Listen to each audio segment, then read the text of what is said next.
ukuthi mhlawumbe ngabe uyihlalele ekhaya, mhlawumbe ngabe umcebelekile somewhere, but ngenxa yomsebenzi uNkulunkulu amnike wona ukuthi ke woza kulabantu babuzokhuluma inhliziyo yabo.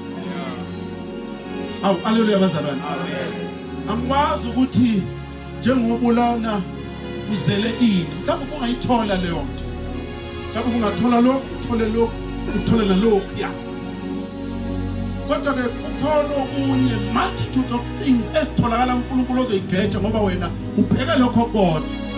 Ngifuna ukuthi namhlanje uma ungathatha umalusi onguJesu Kristu, haleluya, ngoba zonke izinto ezivela kuNkulunkulu zikuyena. So by taking uJesu uthatha konke kuNkulunkulu. Amen. Okwakho kusele nje ukuthi ke you claim. Haleluya bazalwane.